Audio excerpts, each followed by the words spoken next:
저는 45년 지기 친구를 잃었습니다. 제 손으로 잃었습니다. 싸운 적 없습니다. 돈 문제도 없었습니다. 욕한 적도 험담한 적도 없습니다. 그런데 그 친구는 3년 전부터 제 전화를 안 받습니다. 카톡을 보내면 읽고도 답이 없습니다. 명절에 문자를 보내도 돌아오는 건 침묵뿐입니다. 왜 그랬을까요? 1년을 고민했습니다. 잠이 안 올 정도로 되짚어 봤습니다. 그러다 알게 됐습니다. 너무 늦게 알게 됐습니다. 오늘 그 이야기를 해드리려 합니다. 저처럼 후회하시는 분이 없으시길 바라면서요.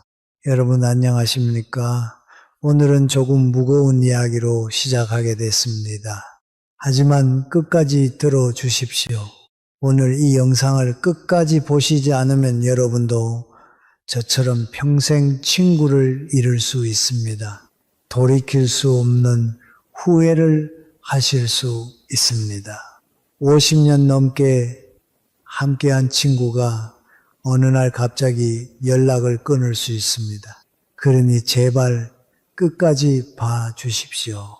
오늘 제가 말씀드리는 3가지만 기억하시면 여러분의 친구는 죽을 때까지 여러분 곁에 있을 겁니다. 제 친구 이야기를 먼저 하겠습니다. 그 친구 이름은 영숙이입니다.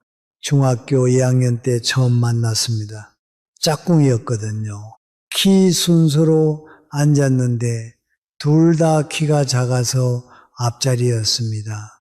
전날 영숙이가 저한테 지우개를 빌려달라고 했습니다. 그게 시작이었습니다. 그때부터 60년 가까이 함께 했습니다. 고등학교도 같이 다녔습니다. 대학은 달랐지만 일주일에 한 번은 꼭 만났습니다. 결혼도 비슷한 시기에 했습니다. 영숙이 결혼식 때 제가 축가를 불렀습니다. 떨려서 목소리가 갈라졌는데 영숙이가 울면서 웃더라고요. 아이 낳을 때는 서로 산후조리를 도와줬습니다. 영숙이가 첫째 낳았을 때 제가 미역국을 끓여다 줬습니다. 제가 둘째 낳았을 때는 영숙이가 일주일 동안 우리 집에서 살다시피 했습니다. 남편이 떠날 때도 영숙이가 곁에 있었습니다. 장례식장에서 제 손을 잡아주던 그 손이 아직도 기억납니다. 아무 말 안 해도 됐습니다. 그냥 손만 잡아주는데 눈물이 났습니다. 세상에 딱 한 명 아무 말 안 해도 내 마음 알아주는 사람이었습니다. 그런 친구가 3년 전부터 제 전화를 안 받더라고요. 처음엔 바쁜가 보다 했습니다. 손주 돌봐야 한다고 했으니까요. 일주일 후에 다시 전화했습니다. 또 안 받았습니다. 문자를 보냈습니다. 영수가 밥 먹자 읽었는데 답이 없었습니다. 한 달이 지났습니다. 명절이 됐습니다. 추석 인사 문자를 보냈습니다. 영수가 추석 잘 보내, 건강해. 역시 답이 없었습니다. 가슴이 철렁했습니다. 뭔가 잘못됐다는 걸 그때 알았습니다.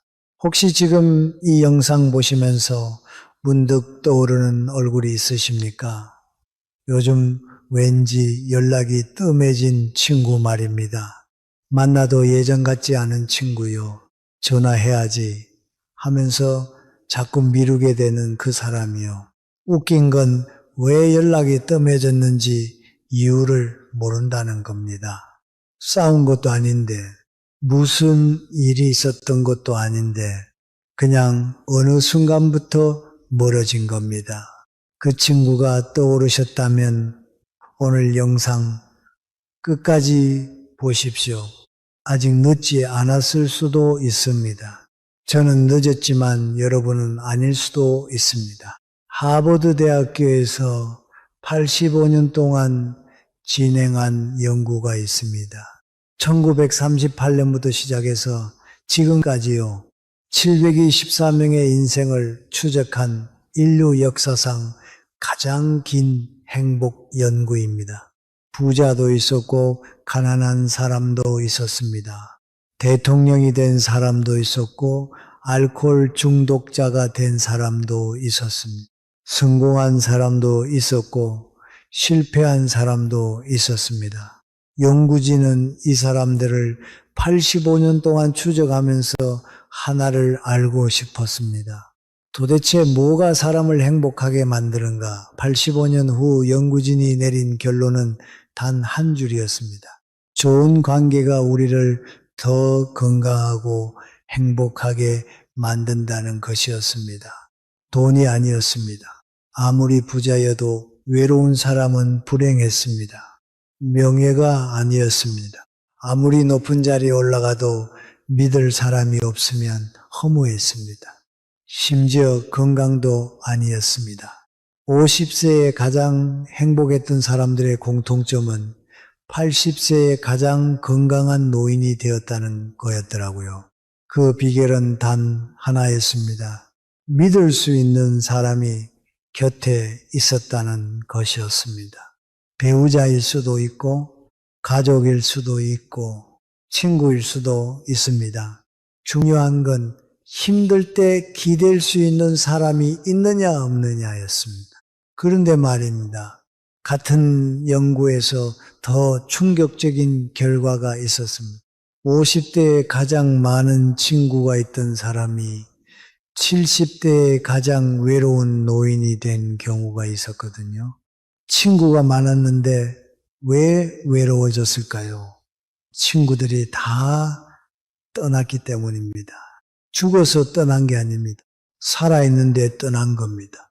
연구진이 분석했습니다. 친구를 잃은 사람들에게는 공통점이 있었습니다. 딱 3가지였습니다. 오늘 그 3가지를 말씀드리겠습니다. 재밌는 건 이걸 1000년 전 우리 선조들도 알고 있었다는 겁니다. 명심보감에 이미 나와 있거든요. 10년을 사귀어도 마음을 얻기 어렵고 하루아침 말 한마디에 마음이 떠난다고요. 우정은 쌓기는 어렵고 무너지기는 쉽습니다. 50년을 쌓아도 한순간에 무너질 수 있습니다. 첫 번째 이야기로 들어가겠습니다. 이건 제가 직접 저지른 실수이기도 합니다. 첫 번째로 숨겨야 할 것은 바로 이겁니다. 그건 아닌 것 같아 라는 말입니다. 제 친구 영숙이 이야기를 이어서 하겠습니다. 영숙이가 전화를 안 받은 지 석 달이 지났습니다. 도저히 참을 수가 없어서 영숙이 집에 찾아갔습니다. 초인종을 눌렀습니다. 한참 후에 문이 열렸습니다. 영숙이 얼굴이 굳어 있었습니다. 반갑다는 표정이 아니었습니다. 그래도 안으로 들여보내줬습니다. 거실에 앉았습니다.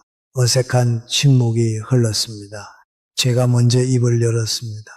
영수가 나한테 무슨 할 말이 있어? 왜 전화를 안 받아? 내가 뭘 잘못했어? 영숙이가 한참을 망설였습니다. 차잔을 내려다보더니 천천히 말했습니다. 정순아, 나 너한테 할 말이 있어. 너는 내가 무슨 말을 해도 꼭 그건 아닌 것 같아 라고 해. 손주하고 이야기하면 다른 데 가라 해. 여행 간다고 하면 다른 데 가라 해. 음식 만들었다고 하면 내 방식으로 하라 해. 옷을 샀다고 하면은 그 색은 별로라 해. 드라마가 재밌다고 하면은 그건 왜 봐라 해. 나는 조언이 필요해서 말한 게 아니었어. 그냥 내 이야기를 들어줬으면 좋겠었어. 그래, 잘했네. 한마디면 됐는데. 근데 너한테 말하면 내가 늘 틀린 사람이 된 것 같아. 내 선택이 항상 부족한 것 같아. 45년 동안 그랬어. 처음엔 참았어. 친구니까. 근데 나이 들수록 지치더라. 이제는 너 만나고 오면 기분이 안 좋아. 그게 너무 싫었어. 미안해. 나도 너한테 솔직하게 말 못하고 그냥 피한 게 잘못이야. 근데 이제는 좀 쉬고 싶어. 저는 아무 말도 못했습니다. 머리가 하얘졌습니다. 뭐라고 해야 할지 몰랐습니다. 돌아보니까 전부 사실이었거든요. 영숙이가 손주 학원 보낸다고 했을 때 제가 뭐라고 했는지 기억났습니다. 야, 그 학원 별로야. 우리 손주 보낸 데가 훨씬 나아. 거기 선생님이 진짜 잘 가르쳐. 영숙이가 제주도 여행 간다고 했을 때 제가 뭐라고 했는지 기억났습니다. 제주도 요즘 사람 너무 많아. 차라리 남해가 거기가 훨씬 좋아. 영숙이가 갈비찜 만들었다고 사진 보여줬을 때 제가 뭐라고 했는지 기억났습니다. 아, 그렇게 하면 맛없어. 간장을 먼저 넣어야지. 저는 제가 친구를 위해서 더 좋은 걸 알려주는 거라고 생각했습니다. 친구니까 솔직하게 말해주는 거라고 생각했습니다. 근데 아니었던 겁니다. 영숙이한테는 그게 전부 상처였던 겁니다. 45년 동안 상처를 줬던 겁니다. 그날 밤 집에 돌아와서 밤새 울었습니다. 45년을요. 45년을 그렇게 잃었습니다. 명심보감에 이런 말이 있습니다. 남의 잘못은 손바닥 위에 놓인 것처럼 잘 보이고 내 잘못은 뒤통수에 붙은 것처럼 안 보인다고요. 저는 45년 동안 영숙이 뒤통수에 제 잘못을 붙여놓고 있었던 겁니다. 제 눈에는 안 보였습니다. 영숙이 눈에는 매일 보였을 겁니다. 친구는 내 제자가 아닙니다. 내가 가르칠 사람이 아니에요. 친구의 선택은 친구의 것입니다. 영숙이가 어느 학원을 보내든 어디로 여행을 가든 갈비찜을 어떻게 만들든 그건 영숙이 인생입니다. 제가 끼어들 일이 아니었습니다. 우리가 해줄 수 있는 건 판단이 아니라 응원이고 충고가 아니라 경청입니다. 제 이웃 김말순 씨라는 분이 계십니다. 올해 76세이신데요. 50년 지기 친구가 5명이나 있더라고요. 한 달에 한 번씩 꼭 만나서 밥 먹고 수다 떨고 여행도 같이 다니신다고 합니다. 부러웠습니다. 비결을 여쭤봤습니다. 그분이 웃으면서 말씀하시더군요. 나는 친구가 무슨 말을 해도 그래, 내가 그렇게 생각했으면 다 이유가 있겠지. 속으로 다르게 생각해도 절대 말 안 해. 왜냐고 친구는 내 조언을 원하는 게 아니야. 그래, 잘했어. 이 한마디를 원하는 거야. 그 한마디가 뭐 그리 어렵다고 굳이 그건 아닌 것 같아를 해 친구가 빨간 옷 샀다고 하면 어울린다 해. 설령 안 어울려도 친구가 어디 여행 갔다 왔다고 하면 좋았겠다 해. 설령 내가 거기 별로라고 생각해도 그게 친구 아니겠어? 정말 그렇습니다. 여러분, 오늘부터 이렇게 해보십시오. 친구가 무슨 이야기를 하면 입에서 그건 이라는 말이 나오려 할 때 딱 3초만 참으십시오. 그리고 이렇게 말하십시오. 그래서 어떻게 돼서 그랬구나. 좋겠다. 내가 그렇게 생각했으면 다 이유가 있겠지. 이 세 마디면 됩니다. 친구는 여러분의 조언을 원하는 게 아니에요. 여러분의 공감을 원하는 겁니다. 그건 아닌 것 같아. 대신 그래. 잘했어. 이 한마디가 45년 우정을 지킬 수 있습니다. 저는 이걸 몰랐습니다. 그래서 친구를 잃었습니다. 그런데 말입니다. 두 번째는 이것보다 더 무섭습니다. 저도 이건 피해자였거든요. 오히려 제가 상처받은 쪽이었습니다. 그런데 알고 보니 제가 더 큰 잘못을 하고 있었더라고요. 두 번째로 숨겨야 할 것은 바로 이겁니다. 그때 내가 그랬잖아 라는 기억입니다. 제 이야기를 하나 더 하겠습니다. 영숙이 말고 또 다른 친구가 있었습니다. 명자라는 친구인데요. 고등학교 때부터 알던 사이입니다. 영숙이만큼 가깝지는 않았지만 35년을 알고 지낸 오랜 친구였습니다. 15년 전 일입니다. 제 남편이 큰 수술을 했습니다. 위암이었거든요. 의사가 수술해야 한다고 했을 때 눈앞이 캄캄했습니다. 수술 당일 새벽 5시에 일어났습니다. 잠을 한숨도 못 잤습니다. 새벽 6시에 병원에 갔습니다.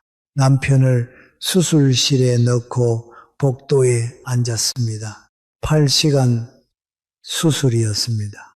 저는 복도에서 혼자 기다렸습니다. 커피도 못 마셨습니다. 화장실도 못 갔습니다. 혹시 의사가 나올까봐 자리를 뜰 수가 없었습니다. 다리가 후들거렸습니다. 손이 떨렸습니다. 기도밖에 할 수 있는 게 없었습니다. 수술이 끝났습니다. 의사가 나와서 잘 됐다고 했습니다. 그제야 눈물이 났습니다. 중환자실에 들어간 남편 얼굴을 보고 집에 온 게 밤 11시였습니다. 온몸에 힘이 빠져서 현관에 주저앉았습니다. 그때 문득 생각났습니다. 명자한테서 연락이 없었습니다. 분명 수술한다고 말했는데 다음 날도 연락이 없었습니다. 그 다음 날도요. 사흘 되는 날 저녁에 명자가 전화했습니다. 정순아, 미안해. 나 요즘 너무 정신이 없어서 형부 수술 잘 돼서 저는 속으로 서운했습니다. 수술 당일에 전화 한 통 못해, 문자 하나 못 보내. 내가 얼마나 무서웠는데 복도에서 혼자 8시간을 기다렸는데 하지만 말 안 했습니다. 목소리를 가다듬고 말했습니다. 잘 됐어. 고마워. 그렇게 넘어갔습니다. 넘어간 줄 알았습니다. 그런데 이상한 일이 생겼습니다. 그 후로 명자를 만날 때마다 그 생각이 났거든요. 명자가 웃으면 속으로 이런 생각이 들었습니다. 그래, 넌 그때 웃고 있었겠지. 나는 복도에서 울고 있었는데 명자가 힘들다고 하면 또 이런 생각이 들었습니다. 너는 그게 힘들어.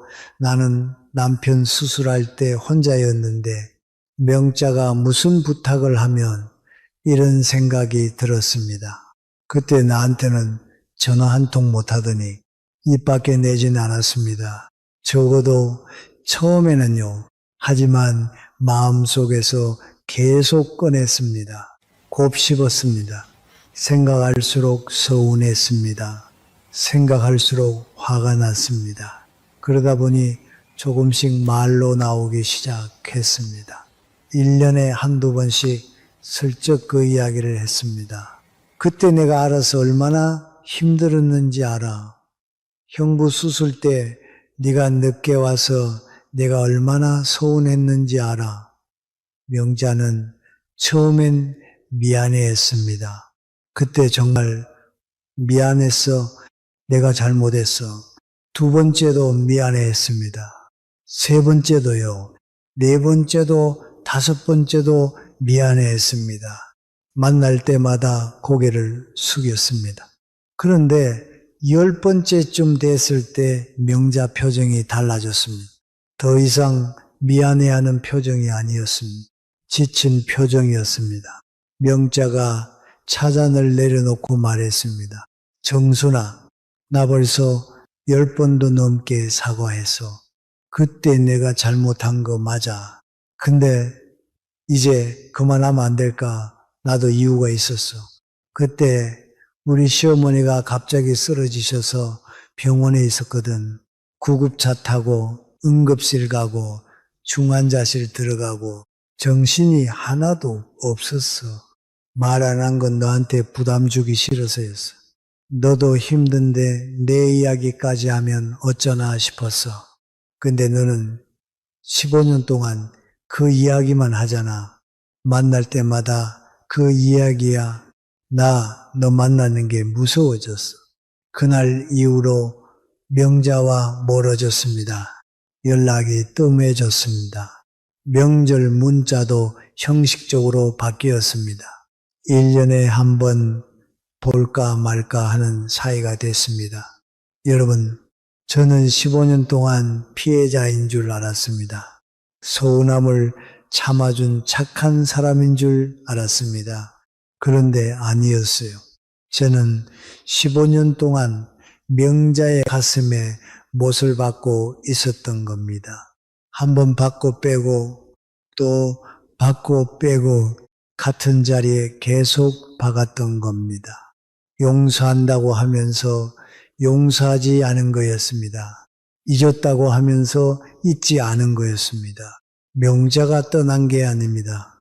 제가 밀어낸 겁니다. 제 동네에 박말숙 씨라는 분이 계십니다. 올해 78세이신데요. 60년 지기 친구가 있으시더라고요. 중학교 때부터 알던 친구라고 합니다. 지금도 일주일에 한 번씩 만나신다고요. 비결이 뭔지 여쭤봤습니다. 30년 전에 그 친구한테 큰 돈을 빌려줬다고 합니다. 남편 사업 자금으로요. 당시로선 굉장히 큰 돈이었습니다. 집 보증금 뺄까 말까 고민할 정도였다고 합니다. 그 돈을 아직도 못 받으셨습니다. 30년이 지났는데요. 제가 조심스럽게 물었습니다. 그 이야기 안 하세요? 서운하지 않으세요? 말숙 씨가 차를 한 모금 마시고 웃으며 말씀하셨습니다. 그 돈은 그때 내가 줄 수 있어서 준 거야. 빌려준 순간 내 돈이 아니야. 갚으면 고맙고 못 갚으면 그것도 인연이지. 그 친구가 그 돈 때문에 나한테 미안해하는 거 알아. 만날 때마다 눈치 보는 거 알아. 밥 내려고 하고 선물 사오고 그러더라고. 내가 그 이야기 한 번이라도 꺼내면 그 친구 자존심이 얼마나 상하겠어. 60년 우정이 30년 전 돈보다 비싸. 5년 전에 그 친구 남편 사업이 잘 돼서 먼저 돈을 갚겠다고 연락했다고 합니다. 말숙 씨가 말씀하셨습니다. 그 친구가 그러더라고. 말수가 내가 30년 동안 한 번도 안 물어봐서 내가 더 미안했어. 고마웠어. 나는 내가 언제 그 이야기 꺼내나 조마조마했는데 안 꺼내더라고. 그래서 내가 더 좋았어. 내가 참아서 우정을 지킨 게 아니야. 내가 잊어서 우정이 깊어진 거야. 옛 어른들이 이런 말씀을 하셨습니다. 받은 은혜는 돌에 새기고 받은 상처는 물에 써라. 저는 반대로 했습니다. 받은 상처를 돌에 새겼습니다. 15년 동안 매일 들여다봤습니다. 새길수록 깊어졌습니다. 들여다볼수록 선명해졌습니다. 용서는 상대를 위한 게 아닙니다. 나를 위한 겁니다. 과거를 붙들고 있으면 현재의 우정을 즐길 수가 없습니다. 오늘부터 이렇게 해보십시오. 그때 내가 라는 말이 입에서 나오려 할 때 3초만 참고 이렇게 생각하십시오. 이 친구가 나한테 잘해준 것도 많잖아. 그때 이 친구도 힘들었을 수 있잖아. 10년 전 일을 지금 꺼내서 뭐 하나 그리고 그냥 삼키십시오. 물에 쓴 글씨는 흘러갑니다. 흘려 보내십시오. 자, 여기까지 들으시면서 고개를 끄덕이신 분 계실 겁니다. 그래, 나도 저런 적 있어. 나도 과거 얘기 좀 그만해야겠다. 그런데 세 번째는 조금 의외일 수 있습니다. 이건 오히려 좋은 건 줄 알았는데 하실 수도 있어요. 가장 중요한 이야기입니다. 세 번째로 숨겨야 할 것. 지금까지는 이런 말 하지 말아라 였습니다. 그런데 세 번째는 다릅니다. 이런 말을 해라입니다. 바로 나 힘들어입니다. 이상하시죠? 아까는 하소연하지 말라면서요. 다른 이야기입니다. 끝까지 들어보십시오. 일본 오키나와 100세 이상 노인들을 연구한 결과가 있습니다. 오키나와는 세계에서 가장 장수하는 지역 중 하나거든요. 100세까지 건강하게 산 분들의 공통점을 찾은 거였습니다. 운동 물론 중요합니다. 식단 그것도 중요합니다. 오키나와 사람들은 채소를 많이 먹고 돼지고기를 적당히 먹는다고 합니다. 그런데 가장 중요한 게 따로 있었습니다. 모아이라는 문화입니다. 모아이는 평생 함께하는 친구 모임이에요. 어릴 때부터 대여섯 명 정도가 그룹을 만들어서 죽을 때까지 함께합니다. 매달 만나서 얼굴 보고 이야기 나누고 서로 도와줍니다. 아프면 같이 걱정하고 기쁜 일 있으면 같이 축하합니다. 이 문화가 수백 년 동안 이어져 왔다고 합니다. 연구진이 세 할머니들한테 물었습니다. 모아이가 왜 건강해졌습니까? 할머니 한 분이 이렇게 대답하셨습니다. 힘들 때 힘들다고 말할 수 있으니까, 아플 때 아프다고 말할 수 있으니까, 혼자 끙끙 앓지 않아도 되니까. 여기서 핵심은 이겁니다. 이 할머니들은 평생 나는 괜찮아 라고 말하지 않았습니다. 나 요즘 힘들어 라고 솔직하게 말했습니다. 그게 100세까지 사는 비결이었습니다. 제가 아는 최순자 씨 이야기입니다.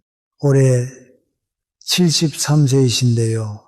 순자 씨는 항상 이렇게 말했습니다. 나는 괜찮아. 걱정 마. 누가 물어봐도 괜찮다고 했습니다. 힘들어 보여도 괜찮다고 했습니다. 도와줄까 해도 괜찮다고 했습니다. 남편이 3년 동안 투병했습니다. 간암이었거든요. 간호하느라 잠을 못 잤습니다. 새벽에 일어나서 밤늦게까지 남편 곁을 지켰습니다. 병원이랑 집이랑 왔다 갔다 하느라 몸이 축 났습니다. 살이 10kg 넘나 빠졌습니다. 친구들이 걱정했습니다. 순자야, 너 힘들지 않아? 우리가 도와줄까? 병원에 같이 가줄까? 밥이라도 해다 줄까? 순자 씨는 웃으며 말했습니다. 괜찮아. 괜찮아. 내가 해야지. 너희한테 짐 되기 싫어. 너희도 바쁘잖아. 신경 쓰지 마. 남편이 떠난 후에도 그랬습니다. 장례식장에서도 눈물 한 방울 안 흘렸습니다. 조문객들 맞이하고 인사하고 정신없이 움직였습니다. 친구들이 걱정했습니다. 순자야, 울어도 돼? 울어야 해. 순자 씨는 고개를 저었습니다. 괜찮아. 각오했던 거야. 오래 아프셨으니까 이제 편하신 거야. 친구들은 생각했습니다. 순자는 정말 강하다. 우리 도움이 필요 없는 사람이다. 저렇게 의젓한 사람 처음 본다. 대단하다. 그래서 조금씩 연락이 뜸해졌습니다. 순자 씨가 괜찮다니까 굳이 챙기지 않아도 될 것 같았거든요. 전화해도 괜찮다고만 하니까 더 이상 물어볼 게 없었습니다. 2년 후 순자 씨가 쓰러졌습니다. 우울증이었습니다. 병원에서 의사가 말했습니다. 혼자 너무 오래 참으셨어요. 이렇게 될 때까지 왜 아무한테도 말씀 안 하셨어요? 누구한테라도 말씀하셨어야 했는데 친구들이 뒤늦게 병문안을 왔습니다. 순자 씨가 처음으로 울었습니다. 병실에서 친구들 손잡고 펑펑 울었습니다. 나 사실 너무 힘들었어. 남편 간호할 때도 힘들었고 떠나보내고 나서도 힘들었어. 매일 밤 울었어. 근데 말하면 짐 될 것 같아서 너희한테 약한 모습 보이기 싫어서 나이 들어서 친구한테 짐 되는 거 너무 싫었어. 그래서 혼자 버텼는데 이렇게 될 줄 몰랐어. 친구들도 울었습니다. 바보야, 우리가 뭐하러 있는 건데 네가 말을 해야 우리가 가지. 괜찮다는데 우리가 어떻게 알아? 우리도 너한테 힘들다고 말하고 싶었는데 너만 항상 강해 보여서 말 못했어. 네가 먼저 힘들다고 했으면 우리도 말했을 텐데. 여러분, 여기서 헷갈리실 수 있습니다. 아까는 하소연하지 말라면서 지금은 힘들다고 말하래. 다릅니다. 매번 만날 때마다 아이고 힘들어, 아이고 아파, 아이고 죽겠어. 이건 쏟아내는 겁니다. 친구를 감정 쓰레기통으로 쓰는 거예요. 만날 때마다 그러면 친구가 지칩니다. 피하고 싶어집니다. 하지만 정말 힘들 때나 요즘 진짜 힘들어. 좀 들어줄래? 이건 나누는 겁니다. 친구를 믿는 겁니다. 친구한테 마음을 여는 겁니다. 쏟아내면 친구와 도망갑니다. 나누면 친구와 가까워집니다. 문제는 많은 분들이 쏟아내지도 않지만 나누지도 않는다는 겁니다. 평생 나는 괜찮아만 하다가 친구한테 마음을 열어본 적이 없는 거예요. 그러면 친구도 모릅니다. 저 사람은 내 도움이 필요 없구나. 저 사람은 나 없어도 잘 사는구나. 그렇게 멀어집니다. 서로 강한 척만 하다가 관계가 표면적으로 변합니다. 오영애 씨라는 분이 계십니다. 올해 70세이신데요. 40년 지기 친구가 4명이나 있더라고요. 한 달에 2번씩 만나서 밥 먹고 차 마시고 가끔 여행도 같이 다니신다고 합니다. 비결을 여쭤봤습니다. 나는 힘들면 솔직하게 말해. 나 요즘 잠이 안 와. 좀 들어줄래? 나 요즘 이런 생각이 들어서 무서워. 나 요즘 외로워. 그러면 친구들이 나도 그런 적 있어. 해. 서로 약한 모습을 보여주니까 오히려 더 가까워지더라. 강한 척하는 사람한테는 다가가기 어려워. 약한 모습 보여주는 사람한테 마음이 열리는 거야. 친구니까 약한 모습 보여줘도 되는 거잖아. 친구 앞에서까지 강한 척 하면 그건 친구가 아니야. 영애 씨 친구들이 뭔가 있으면 영애 씨한테 먼저 전화한다고 합니다. 영희한테는 말할 수 있어. 영희가 먼저 약한 모습 보여줬으니까 나도 보여줘도 될 것 같아. 진짜 친구는 강한 모습만 보여주는 사이가 아닙니다. 약한 모습도 보여줄 수 있는 사이입니다. 나는 괜찮아가 습관이 되면 친구가 멀어집니다. 나 요즘 힘들으라고 말할 수 있어야 친구가 가까워집니다. 단 쏟아내는 게 아니라 나누는 겁니다. 오늘부터 이렇게 해보십시오. 친구한테 전화해서 이렇게 말해 보십시오. 야, 나 요즘 좀 힘들어. 얘기 좀 들어줄 수 있어. 그 한마디가 친구를 평생 친구로 만들어 줍니다. 친구도 기다리고 있습니다. 저 친구가 나를 필요로 하는구나. 그 느낌을요. 필요한 사람이 되고 싶은 건 누구나 마찬가지입니다. 여기까지 들으시면서 도움이 되셨다면 아직 구독 안 하신 분들은 구독 버튼 한번 눌러주세요. 따뜻한 이야기로 또 찾아뵙겠습니다. 자, 오늘 말씀드린 3가지를 정리하겠습니다. 첫째, 그건 아닌 것 같아를 숨기십시오. 친구는 여러분의 조언을 원하는 게 아닙니다. 그래, 잘했네. 한마디를 원하는 겁니다. 판단 대신 응원을, 충고 대신 경청을 선물하십시오. 친구가 무슨 선택을 하든 그건 친구의 인생입니다. 우리가 끼어들 일이 아닙니다. 둘째, 그때 내가 그랬잖아를 숨기십시오. 과거의 상처를 붙들면 현재의 우정을 잃습니다. 받은 상처는 물에 쓰십시오. 흘려보내십시오. 용서는 상대를 위한 게 아니라 나를 위한 겁니다. 과거를 붙들고 있으면 현재를 즐길 수가 없습니다. 셋째, 나는 괜찮아 라는 가면을 숨기십시오. 강한 척이 친구를 멀어지게 합니다. 약한 모습을 나눌 때 진짜 우정이 됩니다. 쏟아내지 말고 나누십시오. 친구 앞에서까지 강한 척하면 그건 친구가 아닙니다. 이 세 가지 저는 너무 늦게 알았습니다. 45년지기 영숙이를 잃고 나서야 알았습니다. 35년지기 명자와도 멀어지고 나서야 알았습니다. 여러분은 저처럼 되지 마십시오. 오늘부터 바로 할 수 있는 것들입니다. 하나, 친구한테 전화하기 전에 3초만 생각하십시오. 오늘 나는 그건 아닌 것 같아. 안 한다.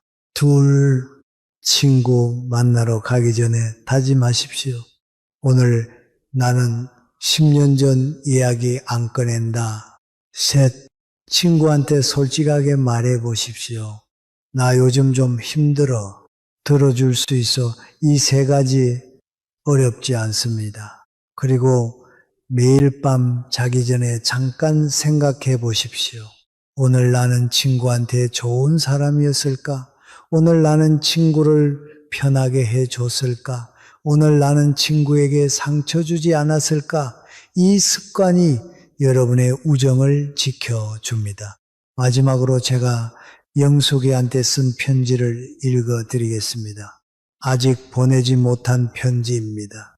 영숙아, 45년 전 그 교실이 생각나 키 작은 애들끼리 앞자리에 앉아서 선생님 몰래 쪽지 돌리던 거, 쉬는 시간마다 화장실 같이 가고 급식 같이 먹고 방과 후에 손잡고 집에 가던 거, 나는 그때 네가 평생 내 옆에 있을 줄 알았어. 의심해 본 적도 없었어. 근데 내가 바보였어. 내 옆에 있는 게 당연한 줄 알았어.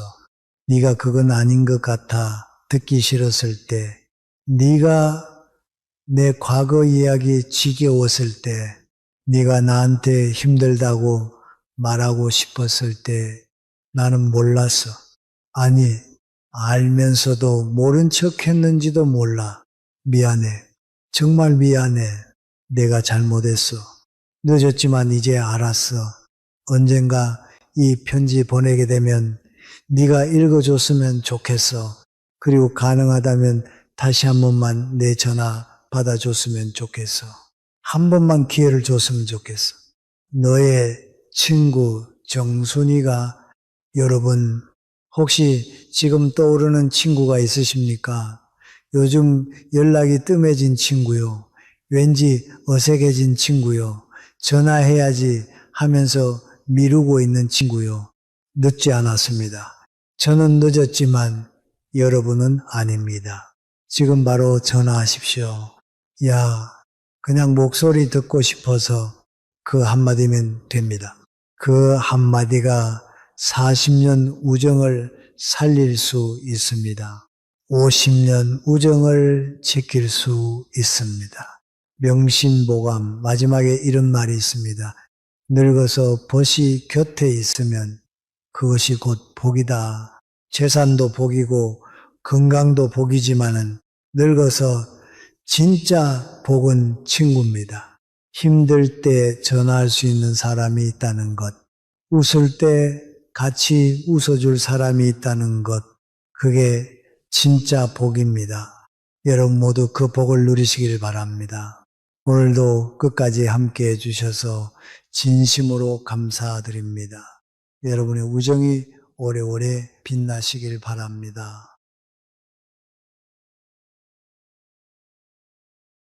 사람한테 배신당해 본 적이 있으신가요?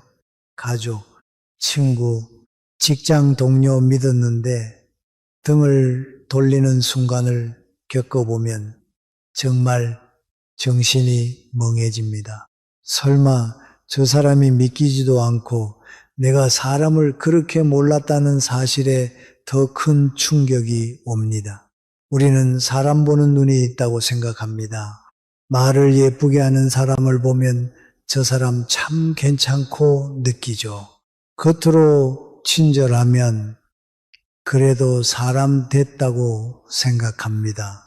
하지만요, 진짜 무서운 사람은 표정에도 말에도 절대 속마음을 안 드러냅니다.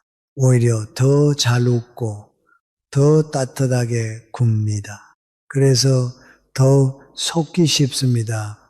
그 사람의 본성은 절대 겉으로는 보이지 않습니다.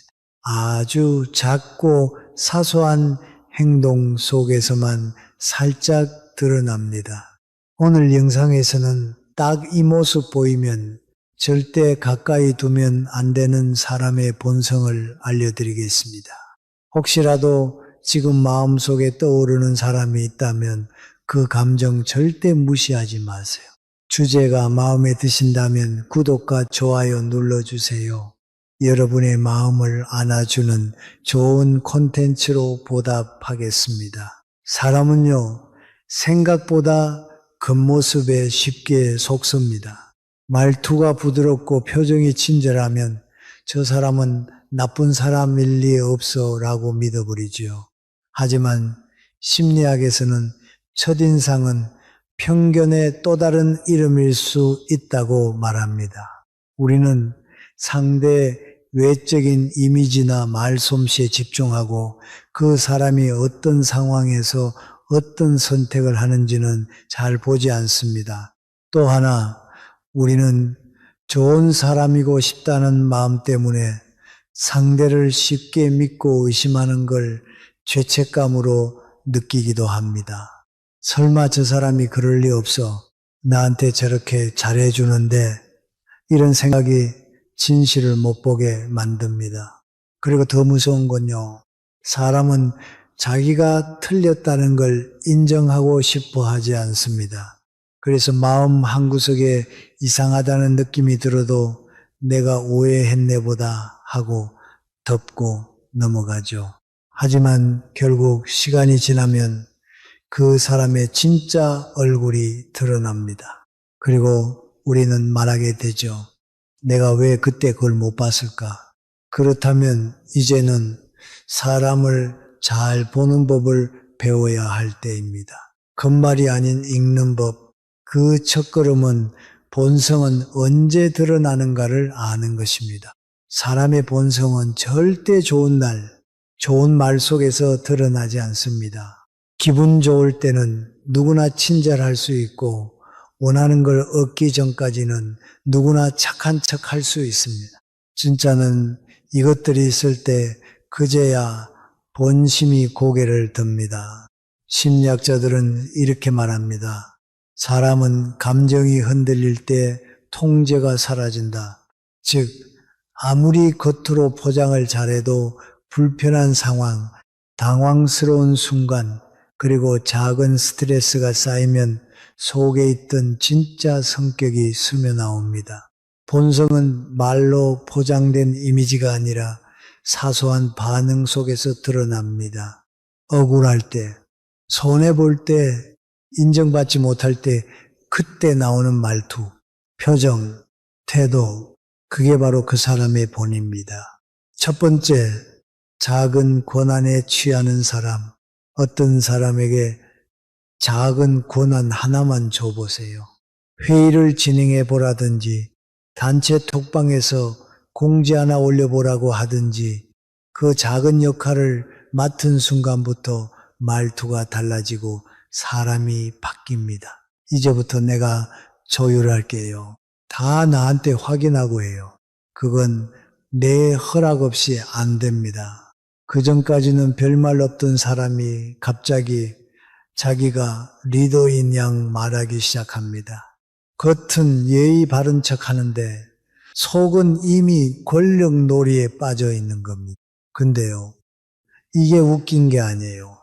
심리학적으로 이미 증명된 현상입니다. 1971년 미국 스탠퍼드 대학교의 필립 짐바르도 교수가 실험 참가자들에게 교도관과 죄수 역할을 나눠준 적이 있습니다. 그런데 단 며칠 만에 교도관 역할을 맡은 사람들이 폭력적이고 지배적인 행동을 보이기 시작합니다. 그냥 역할이었을 뿐인데도 작은 고난 하나에 사람들이 변해버린 겁니다. 짐바르도 교수는 이 실험 이후 이렇게 말했습니다. 권력은 사람을 타락시키는 것이 아니라 숨겨진 본성을 드러나게 만든다. 무서운 말이죠. 그런데 여러분, 현실에서도 비슷한 장면을 자주 봅니다. 동호회, 부모 모임, 단톡방 공지 하나, 별것도 아닌 역할인데 갑자기 군림하려 들고 말끝마다 자기 위치를 강조하는 사람. 그건 원래 내가 맡은 일이니까. 그건 내 기준으로 정리해서요. 듣고 있으면 어딘가 이상하게 불편하고 내가 아래로 내려앉는 느낌이 들 때가 있습니다. 그게 바로 본성입니다. 철학자 니체는 이런 말을 남겼습니다. 작은 권력을 휘두르는 자를 조심하라. 그 안에는 거대한 열등감이 숨어 있다. 그러니까 작은 고난에 취한 사람을 가볍게 보면 안 됩니다. 이 사람은 큰 권력을 쥐면 반드시 사람을 짓밟습니다. 그리고 그 짓밟는 대상이 가장 가까운 사람부터라는 걸 우리는 너무 자주 봐왔습니다. 처음엔 그런 사람 곁에 있으면 추진력 있네 싶을 수 있습니다. 근데 시간이 지나면 숨이 턱 막히고 내가 자꾸 작아지는 느낌이 듭니다. 그건 그 사람의 능력이 문제가 아니라 본성의 문제입니다. 그리고 그 본성은 절대 나아지지 않습니다. 작은 고난 하나에 사람이 달라진다면 그 사람은 평생 누군가 위에 올라서야만 살아갑니다. 두 번째, 앞에서 달라지는 사람. 강자에겐 공손하고 힘 있는 사람 앞에선 말투도 태도도 고분고분. 그런데 식당 아르바이트생에게는 야, 택배 기사님께는 거기요. 경비원에게는 눈도 마주치지 않습니다. 딱 보면 알죠. 이 사람은 겉만 번지르르 한 사람이라는 걸. 진짜 무서운 사람은 힘 있는 사람에게가 아니라 힘없는 사람에게만 무례한 사람입니다. 그리고 더 무서운 건 그 사람은 자기가 그걸 무례하다고 생각하지도 않는다는 겁니다. 그냥 그게 자기 평소 말투입니다. 이는 복종과 지배 성향으로 자기보다 약하다고 판단되면 공격적인 태도를 보이는 성향입니다. 이건 본능적인 서열 지향성과 관련되어 있는데요. 자기 위치를 올리기 위해 아랫사람을 누르는 방식을 택하는 겁니다. 그 사람에게 상대는 사람이 아니라 자신의 우위를 확인시켜주는 도구인 셈이죠. 철학자 아리스토텔레스는 말했습니다. 사람의 품격은 약한 자를 어떻게 대하느냐에 따라 결정된다. 아무리 말 잘하고 예의 바르고 겉으로 멀쩡해 보여도 약자 앞에서 태도가 달라진다면 그 사람은 절대 믿을 사람이 아닙니다. 이런 사람 옆에 있으면요, 처음엔 별 문제 없어 보여도 언젠가는 나도 그 사람의 아랫사람이 됩니다. 언젠가는 나도 그 무례함의 대상이 되는 날이 오게 돼 있습니다. 약자를 존중할 줄 모르는 사람은 결국 자기보다 센 사람만 도시며 살다 진짜 중요한 관계를 다 놓치게 됩니다. 왜냐고요? 사람은 위가 아니라 옆에서 오래가는 존재니까요. 세 번째, 실수했을 때 인정부터 하는가, 핑계를 대는가. 실수는 누구나 합니다. 문제는 그 다음 행동이 그 사람을 말해준다는 겁니다. 어떤 사람은 실수한 순간 제가 그 부분을 제대로 못 챙겼네요. 죄송해요. 제 실수 맞아요. 이렇게 말합니다. 자존심은 조금 상해도 양심은 그대로 살아있죠. 하지만 어떤 사람은 다릅니다. 아니, 그거 원래 내가 해야 되는 거 아니었어? 그거 내가 그때 바빠서 그랬던 건데 어쩔 수 없었지. 핑계를 댑니다.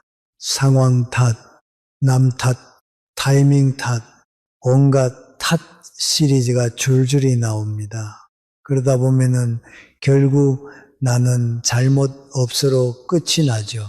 이런 사람은 실수보다 자존심이 더 중요하고 사실보다 체면이 더 중요합니다. 심리학에서는 이런 걸 투사라고 부릅니다.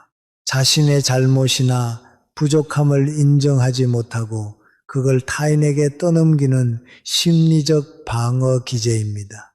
즉 나는 잘못 없고 세상이 이상한 거야. 이런 식으로 현실 왜곡을 통해 자신을 방어하는 겁니다. 문제는 이게 반복되면 책임감 없는 사람이 되고 주변 사람은 점점 지쳐간다는 거예요. 로마 철학자 마르쿠스 아우렐리우스는 이렇게 말했습니다. 잘못을 인정하는 것은 굴욕이 아니라 인간의 위대함이다. 진짜 강한 사람은 실수 위에 핑계를 쌓지 않고 책임 위에 신뢰를 쌓는 사람입니다. 실수했을 때 바로 인정하는 사람은 신뢰를 쌓고 핑계대는 사람은 신뢰를 갉아먹습니다. 그리고 진짜 무서운 건 핑계가 습관이 되면 자신이 진짜 잘못이 없다고 믿게 된다는 겁니다. 이런 사람 옆에 있으면은 내가 자꾸 대신 사과하게 됩니다. 그땐 그 사람도 좀 바빴어요. 원래 그런 스타일이긴 해요. 내가 안 해도 될 말을 대신하게 되는 거죠. 그리고 그 순간 깨닫게 됩니다. 이건 실수가 아니라 그 사람의 본성이라는 걸 네 번째 대화가 아니라 독백하는 사람, 점심을 먹고 있는데 누가 다가옵니다. 어머, 요즘 어때요? 처음엔 반가워서 뭐 그냥 그래요. 아이가 좀 아파서 라고 말했는데 그 말을 꺼낸 게 실수였습니다. 아이가 아파? 어휴, 우리 아이도 예전에 장염 났을 때 말이야. 그때 병원을 3군데나 돌았거든. 웃긴 게 뭔지 알아? 그 순간부터 40분짜리 단독 방송이 시작됩니다. 내 얘기는 어디 갔고 나는 그냥 리액션 머신이 됩니다. 네, 어머, 진짜요. 이런 사람의 특징은 딱 하나입니다. 내가 꺼낸 이야기조차 결국 그 사람 이야기로 끝납니다. 심지어는 내가 힘들다고 말해도 그래도 나는 더 했어. 그거 아무것도 아니야. 나는 말이지 이건요 단순한 말 많음이 아닙니다. 타인의 존재를 자기 이야기의 배경 정도로 여기는 본성입니다. 하버드대 심리학과 연구팀은 자기의 성향이 높은 사람들이 대화 패턴을 분석한 적이 있습니다. 그 결과 이들은 상대가 이야기할 기회를 주지 않고 대화의 중심을 자신으로 고정시키는 경향이 뚜렷했습니다. 그들은 상대의 말에 공감하는 척은 하지만 실제로는 그 말에 반응하지 않고 다시 자기 이야기로 전환합니다. 이걸 대화 탈취라고 합니다. 상대 이야기를 빼앗는 거죠. 공자는 이런 말을 남겼습니다. 지혜로운 자는 많이 듣고 적게 말한다. 그리고 덧붙였죠. 자기 말만 하는 이는 스스로를 드러낼 뿐이다. 재미있는 건요. 이런 사람은 내 얘기를 들은 척은 하지만 나중에 기억을 못합니다. 왜냐고요? 처음부터 들을 마음이 없었기 때문이죠. 이런 사람 옆에 있으면요. 내가 점점 입을 닫게 됩니다. 말해봤자 또 자기 얘기하겠지. 괜히 내 얘기 꺼냈다가 피곤해지겠네가 됩니다.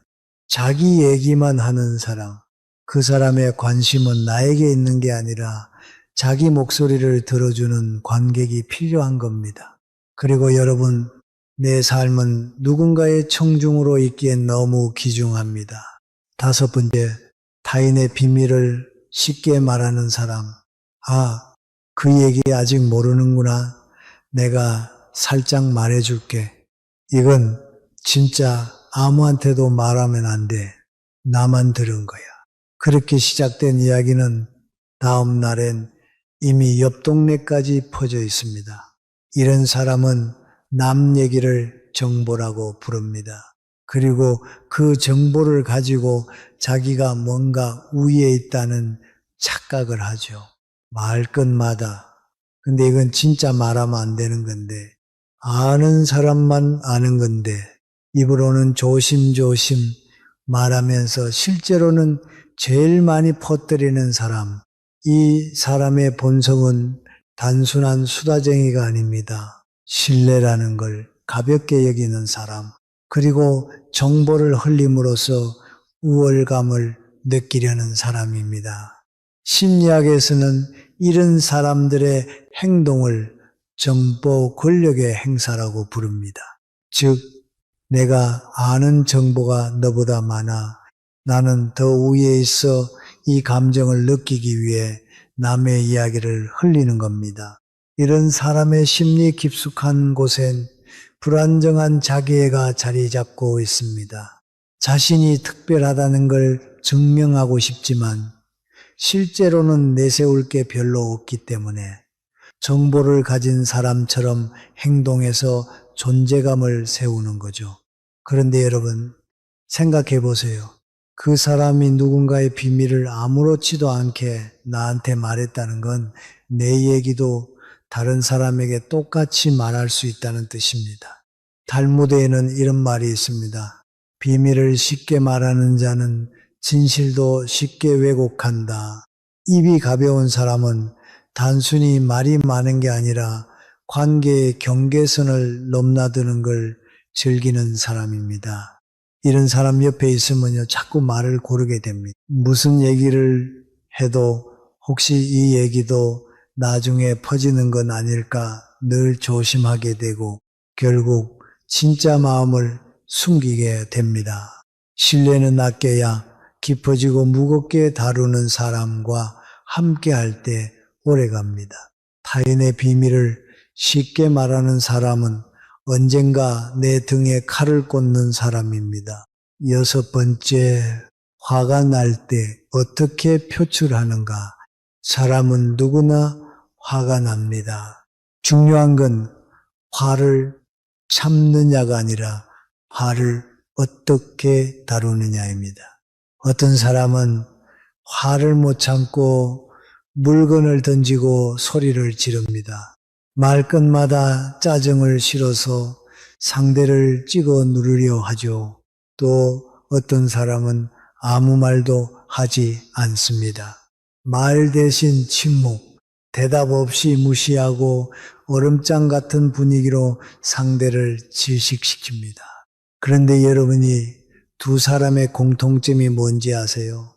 바로 감정을 조절하지 못한다는 겁니다. 심리학에서는 이런 상태를 미성숙한 감정 조절이라고 부릅니다. 자기 감정에 휘둘려서 행동으로 상대를 위협하거나 또는 말을 끊고 존재 자체로 상대를 공격하는 것, 즉 분노의 방식은 달라도 그 안에 담긴 폭력성은 똑같다는 겁니다.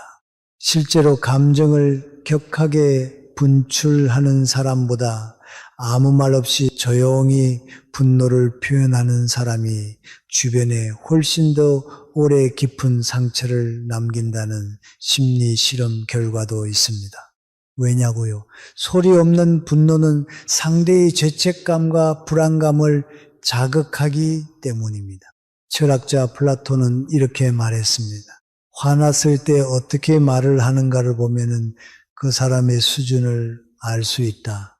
여기서 말은 말투만이 아니라 태도 전체를 뜻하는 말입니다.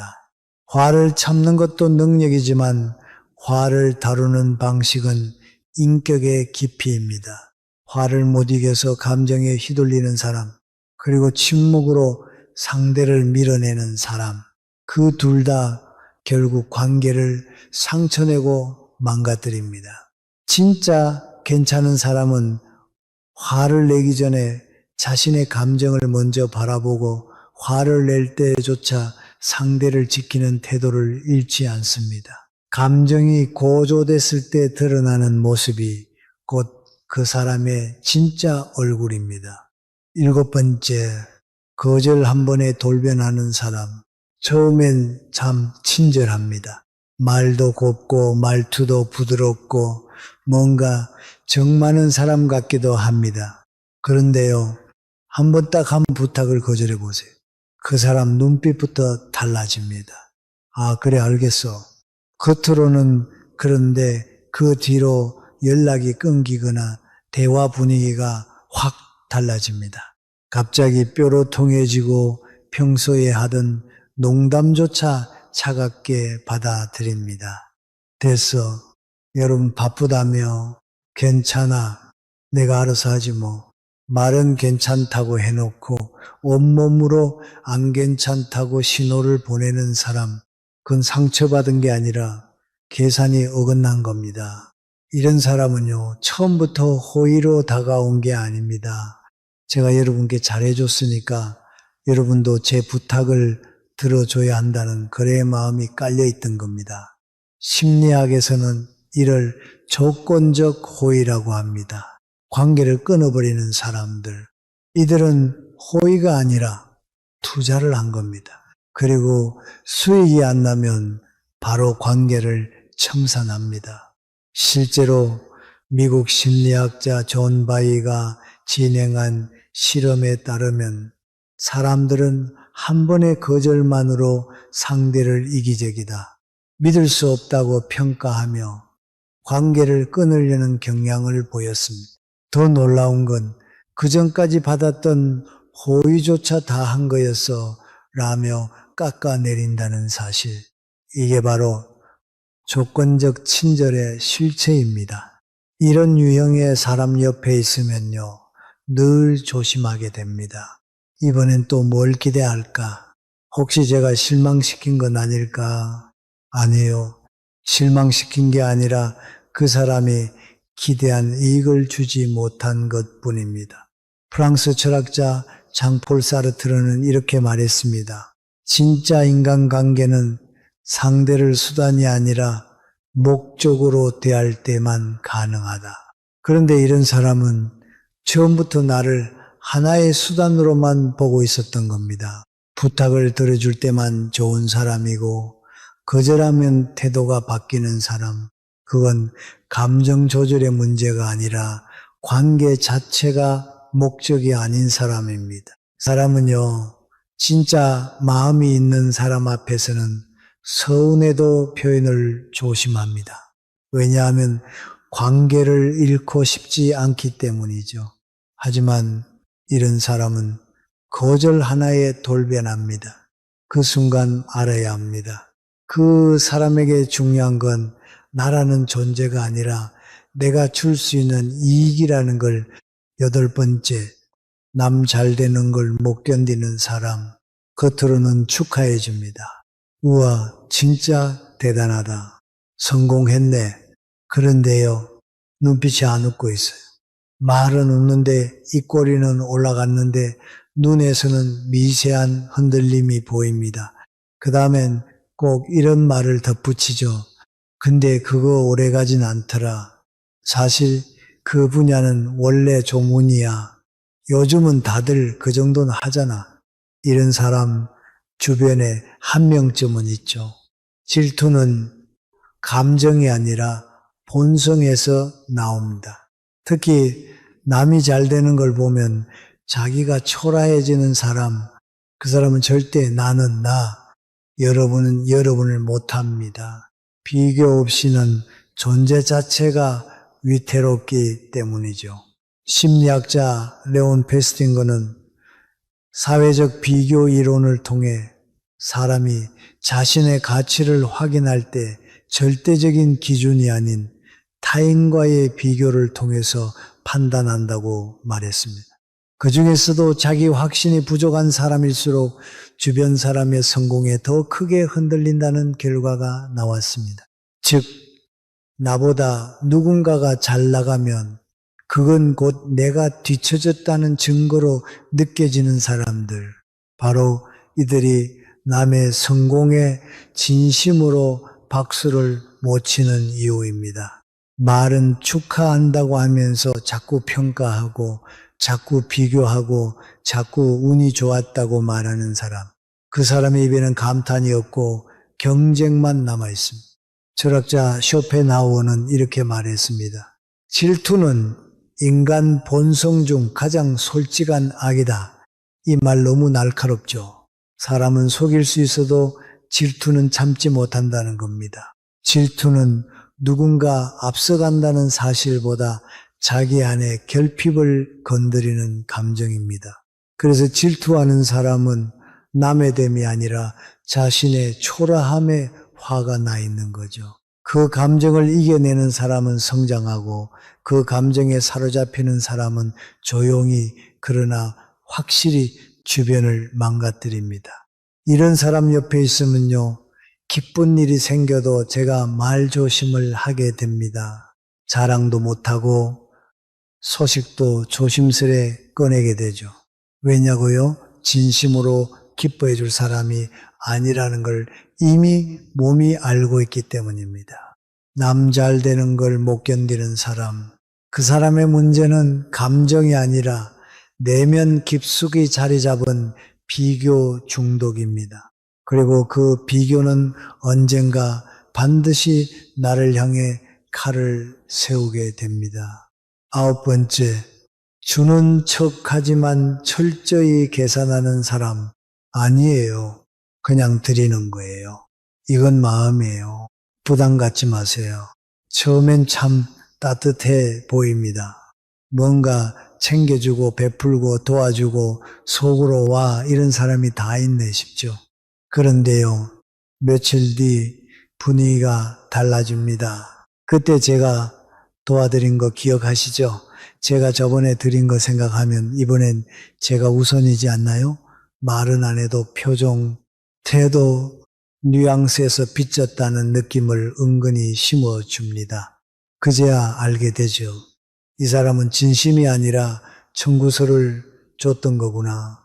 이런 사람은요, 절대 손해보는 걸 못 견딥니다.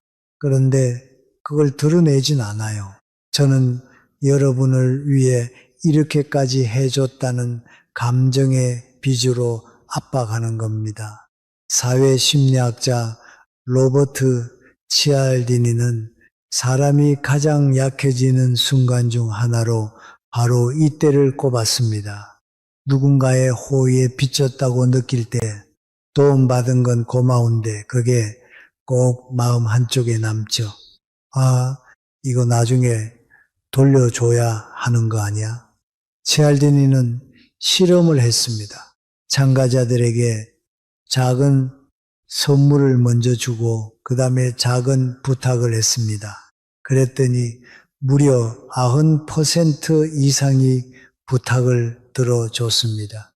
그 이유는 단 하나, 그냥 받은 게 있으니까 거절하기가 어려운 겁니다. 이게 바로 심리학에서 말하는 상호성의 그림자입니다. 우리는 호의를 받으면 감동보다 먼저 이거 갚아야 하나라고 느낍니다.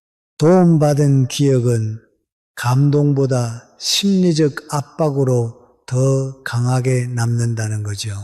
이런 사람의 무서운 점은요, 절대 직접적으로 강요하지 않는다는 겁니다. 그저 분위기, 뉘앙스, 말에 제가 해줬던 거 있잖아요 라는 기운을 풍깁니다. 그리고 결정적인 순간 이렇게 말하죠. 내가 이럴 줄 알았어. 아니, 그때 그렇게 도와줬는데 너무하네. 여러분, 이건 배려가 아닙니다. 거래입니다. 심지어는 제가 모르는 사이에 계약이 체결된 심리적 약정서입니다. 공자는 말했습니다. 주는 것은 해야 하며 돌려받기를 기대하지 말아야 한다.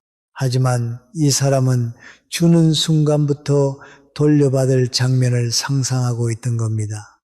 이런 사람 곁에 있으면요, 받을 때마다 불편해집니다. 고맙기보다 겁이 납니다. 나 이거 받았다가 언젠가 물어내야 하는 거 아니야?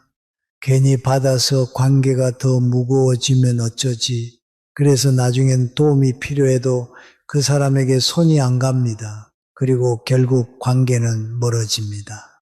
진짜 좋은 사람은 준 걸 기억하지 않고 받은 사람이 오래 기억하게 하는 사람입니다. 주는 척하지만 철저히 계산하는 사람, 그 사람은 친절이라는 포장지 안에 계산기를 품고 있는 사람입니다. 10번째, 사람을 쉽게 판단하고 단정 짓는 사람. 저 사람은 원래 저래, 그 사람 좀 이상하지 않아? 딱 보면 모르겠어. 성격 별로야. 이렇게 말하는 사람 꼭 주변에 한 명쯤 있습니다. 처음엔 그냥 말이 좀 많은 사람이라니 싶습니다. 그런데 이상하게 그 사람과 이야기하고 나면 마음이 무겁습니다. 왜냐고요? 누군가를 평가하는 말은 결국 저에게도 날아올 수 있다는 두려움을 남기기 때문입니다. 이런 사람은요, 대화가 아니라 재판을 엽니다. 항상 누군가를 재단하고 단정하고 결론을 내립니다. 상대의 사정을 듣지도 않았는데 이미 내 머릿속에는 그 사람에 대한 해석표가 완성되어 있죠. 심리학에서는 이런 사람의 특징을 투사와 통제 욕구로 설명합니다. 스스로의 결핍이나 불안을 감추기 위해 다른 사람의 약점을 찾아내고 그걸 내가 우위에 있다는 착각의 도구로 쓰는 겁니다. 즉, 자존감이 낮을수록 타인을 더 많이 평가하고 남을 깎아내려야 자기 위치가 지켜진다고 믿는 심리가 숨어 있습니다. 스토아 철학자 에픽테토스는 이런 말을 했습니다. 타인을 판단하기 전에 당신의 영혼을 먼저 바라보라.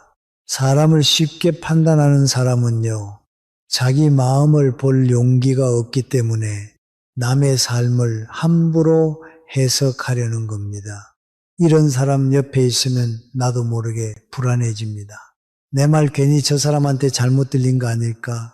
내 행동도 뒤에서 평가받고 있는 건 아닐까? 그래서 점점 입을 닫게 되고 그 관계 안에서는 절대 편해질 수 없습니다. 진짜 괜찮은 사람은 상대를 판단하기보다 이해하려고 합니다. 말보다 마음을 먼저 보고 정하기보다 한 번 더 기다려줍니다. 왜냐고요? 사람은 보이는 대로만 살지 않기 때문입니다. 모든 사람에겐 사정이 있고 그 사정을 모르는 상태에서 내린 평가는 결국 그 사람을 위한 게 아니라 나를 드러내기 위한 말일 뿐이니까요. 사람을 쉽게 판단하는 사람, 그 사람은 결국 관계를 분석하려 들지 함께 느끼려 하지 않는 사람입니다. 그런 사람은 절대 가까이 두면 안 됩니다. 오늘 우리는 그 사람의 본 모습이 드러나는 10가지 순간을 이야기했습니다. 아주 사소한 장면들, 작은 말투 하나, 짧은 반응 하나 속에 그 사람의 진짜 얼굴이 숨어 있었습니다. 사실 우리도 그 순간들을 느낀 적이 있었습니다. 하지만 모른 척 했죠. 제가 예민한 건 아닐까? 제가 오해하는 건 아닐까? 자꾸만 내 마음을 의심하고 눌렀습니다. 그렇게 애써 웃고 애써 맞춰주고 애써 참고 살아온 날들, 그 마음 누구보다 제가 잘 알고 있습니다. 이제는 알겠습니다.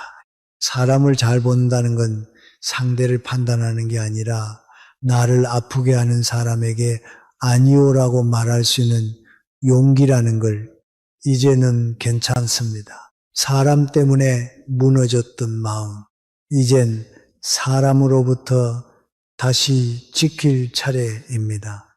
잘못된 관계에서 멀어진다고 해서 내가 나쁜 사람이 되는 게 아닙니다. 저는 제 마음을 지켜야 할 책임이 있는 사람입니다. 그리고 여러분, 제일 중요한 건 이겁니다. 좋은 사람을 만나는 것보다 내 마음을 함부로 대하는 사람 곁에 머물지 않는 것, 그것이야말로 제가 저를 사랑하는 가장 단단한 방법입니다. 오늘 영상을 보며 여러분은 어떤 생각이 드셨나요? 여러분의 경험과 생각을 댓글로 나눠주세요. 여러분의 이야기가 누군가에게 큰 위로와 깨달음이 될 것입니다.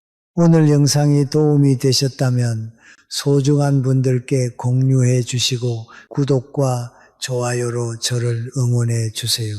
여러분과의 소중한 연결이 저에게 큰 힘이 됩니다. 오늘도 행복한 하루 되세요. 이상으로 마음이었습니다.